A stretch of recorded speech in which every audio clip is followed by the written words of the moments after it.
And then, as I said, we can go back and have a lot of the other questions answered. Then I'll talk to you after class.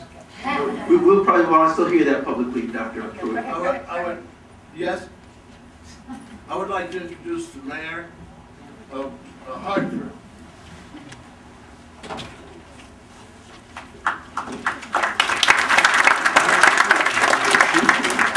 And as he's coming, each of you just, write your question down. I think Dr. Cog is going to let us get a chance to get them in. Senator LeBeau and Representative Morris and the Hollywood Committee, thank you for allowing us the time.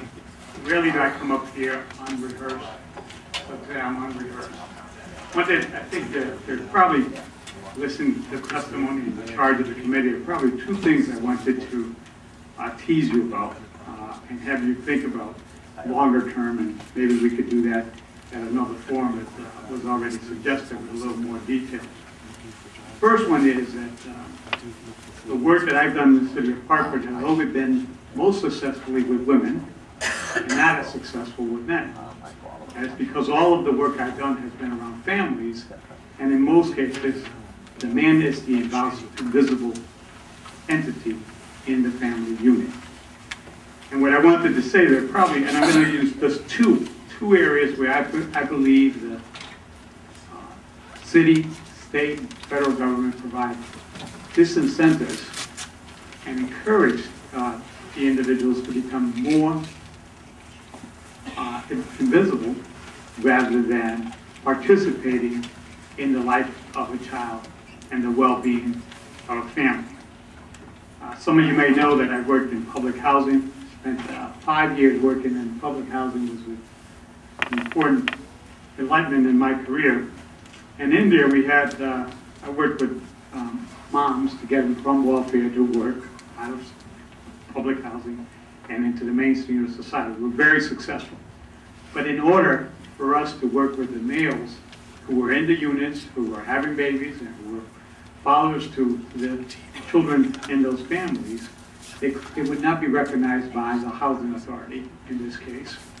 Because in order for them to qualify for housing, a male couldn't be contributing to the household income, because that would make them ineligible for maybe sometimes $10, $15 a month would make them ineligible to be for the housing unit. And the housing authority would not fund any program that involved any individual that wasn't on the lease. And in 60 to 80% of the households, there was a male present. And unfortunately, the male was, in most cases, a factor in the success of that household. And because we kept them in the shadows, anytime the young lady signed up for a GED program and signed up for a college program and signed up for a job, guess what happened? We were interfering in that family unit to the point that making the female more successful and leaving the male behind gave a lot of tension that you could well imagine. I'm not going to talk a lot about that. You could let your own imagination what happens in a household.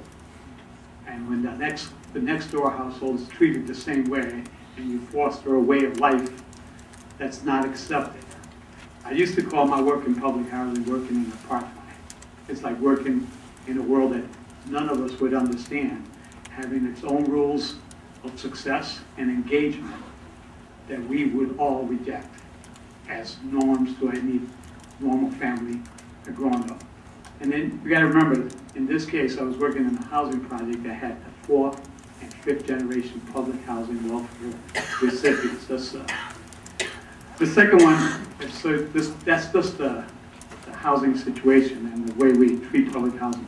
And while in Hartford we have gotten rid of all our major public housing projects except one, all we've done is displace the problem. Those same rules still exist throughout the Section 8 program and throughout public supported programs.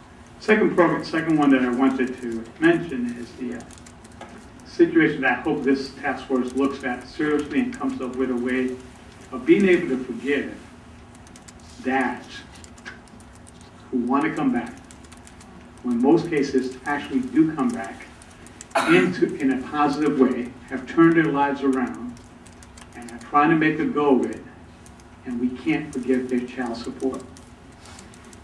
They get rearrested. They get rearrested and put back in jail if they're part of the family unit, and the family has to turn them in order to do that.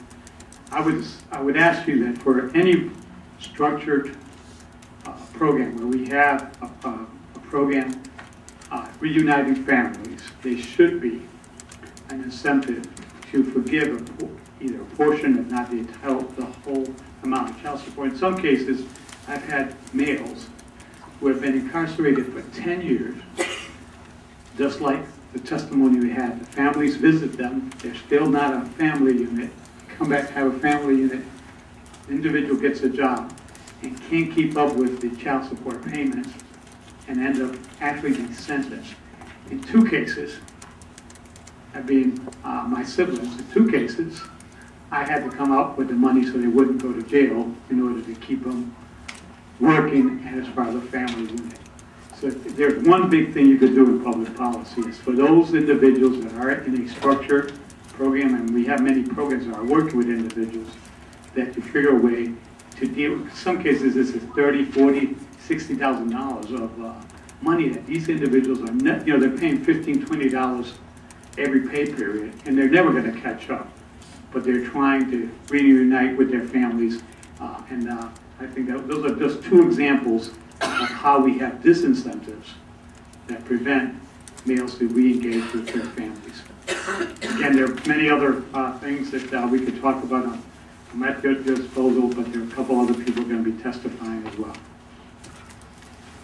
Thank you, Mr. President. Questions from any members of the committee?